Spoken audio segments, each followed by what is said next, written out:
Bulletin में सबसे पहले बात श्रीलंका की, जहां पर कोलंबो में एक के बाद एक 8 बम धमाके हुए और श्रीलंका इन बम धमाकों से दहल उठा। इन धमाकों में मरने वालों का आंकड़ा लगातार बढ़ता जा रहा है। यह अब बढ़कर के 160 तक पहुंच चुका है, जबकि 300 से ज्यादा लोग इस बड़े हमले में घायल हुए हैं।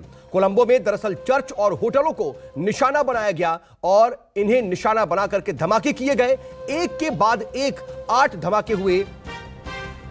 3 चर्चों में धमाके किए गए तो वहीं 3 बड़े होटलों को भी निशाना बनाया गया। बताया यह जा रहा है कि जिस वक्त ये धमाके हुए उस वक्त चर्च में ईस्टर के लिए प्रार्थना सभाएं चल रही थी, जिसके चलते हताहतों और घायलों की संख्या बहुत ज्यादा बढ़ चुकी है।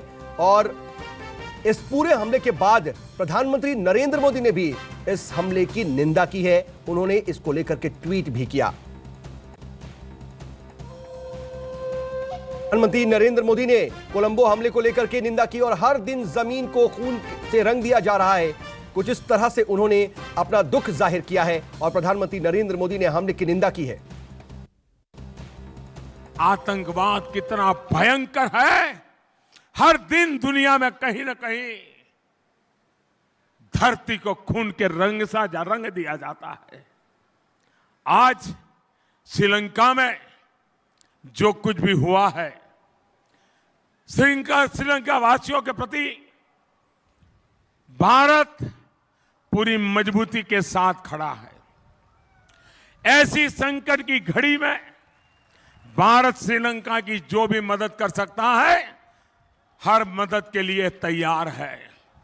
इस संकट की घड़ी में, इस पवित्र अवसर पर भगवान में लीन लोगों ने अपने स्वजन खोए हैं, उनके प्रति भी, उनके परिवारजनों के प्रति मैं मेरी संवेदनाएं प्रकट करता हूं। भाइयों बहनों, आप सब जब वोट देने जाएंगे, कमल के निशान पर बटन दबाएंगे तो मन में ये भी तय करिए कि आप बटन दबा रहे हैं आतंकवाद को खत्म करने के लिए।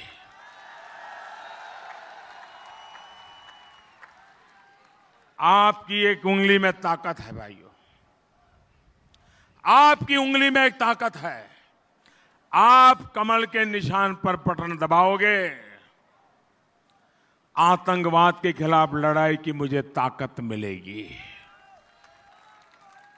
आप मुझे बताइए, आतंकवाद खत्म होना चाहिए कि नहीं होना चाहिए? नेस्त नाबूद होना चाहिए कि नहीं होना चाहिए?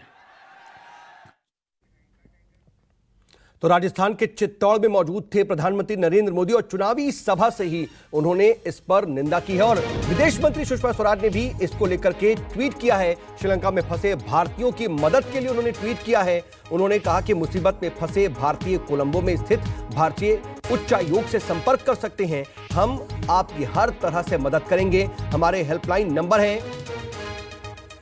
ये जो आपकी टेलीविजन स्क्रीन पर। विदेश मंत्री सुषमा स्वराज ने भी हेल्पलाइन नंबर जारी किए हैं और हमारे एसोसिएट एडिटर संजीव त्रिवेदी इस खबर पर ज्यादा जानकारी के साथ जुड़ रहे हैं। संजीव, इस पूरे हमले को सीधे तौर पर अगर देखा जाए, प्राइमा फेसी देखा जाए, जिस तरीके से वेल प्लान्ड तरीके से इसको अंजाम दिया गया है, इसमें तो कोई शक नहीं है कि ये एक आतंकवादी हमला है। फिलहाल की सिचुएशन की बात करें तो हम किस तरह से इसको देखें? प्रधानमंत्री ने भी कहा है कि हम श्रीलंका के साथ खड़े हैं। देखिए, अभी जब हम बात कर रहे हैं, इस वक्त खबर यह आई है कि 8वां ब्लास्ट श्रीलंका में हो गया है। सुबह से जो सिलसिला है कोऑर्डिनेटेड ब्लास्ट का, एक के बाद श्रृंखलाबद्ध तरीके से जो धमाके हो रहे हैं, उसमें 8वां धमाका अब से कुछ देर पहले हुआ है और जो टोटल मरने वालों की संख्या है वो 160 को पार कर गई है। यानी अब ये समझ लीजिए कि आंकड़ा क्या 200 के पार जाएगा, क्योंकि बहुत से लोग जो घायल हैं, बहुत से घायल लोग बहुत ही गंभीर स्थिति में हैं। लगातार हो रहे धमाकों से वहां पर पूरा शहर हिल गया है और जाहिर है जो लोग प्रार्थना में बिजी थे उनके ऊपर उनको निशाना बनाया गया है। यानी कि मंशा जो है वो कहीं ना कहीं इस तरह से एक डिस्टर्बेंस क्रिएट करने की है। खास कम्युनिटी को यानी कि निशाना बना करके इन हमलों को अंजाम दिया गया है।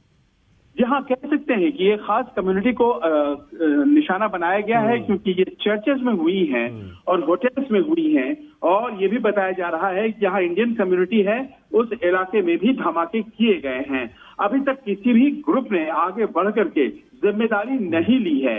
और अलावा इसके आपको हम ये भी बताना चाहेंगे कि ये जो पूरे धमाके हुए हैं इनके बारे में कोई अग्रिम सूचना, कोई एडवांस प्लानिंग, कुछ इस तरह की खुफिया जानकारी सरकार के पास नहीं थी। लिहाजा सरकार ने भी अभी उंगली नहीं उठाई है।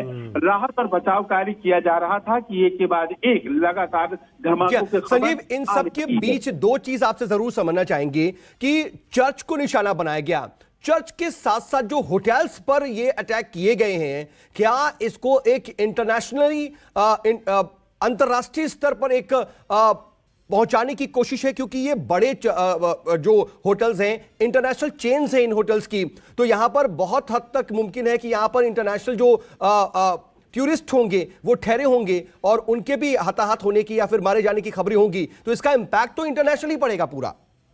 देखिए, अभी तक जो जानकारी है उसमें दर्जन भर से ज्यादा विदेशी मूल के नागरिक इन धमाकों में मारे गए हैं। यानी कि वो एक संदेश पहुंचाने की जो बात होती है उस संदेश को पहुंचाने में आतंकवादी सफल रहे हैं।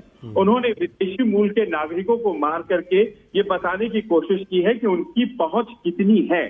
कुल मिलाकर सरकार स्थिति पर नियंत्रण बनाने की कोशिश कर रही है, लेकिन ऐसा लगता है नहीं कि हो पा रहा है, क्योंकि धमाकों पर धमाके अभी फिलहाल जो आखिरी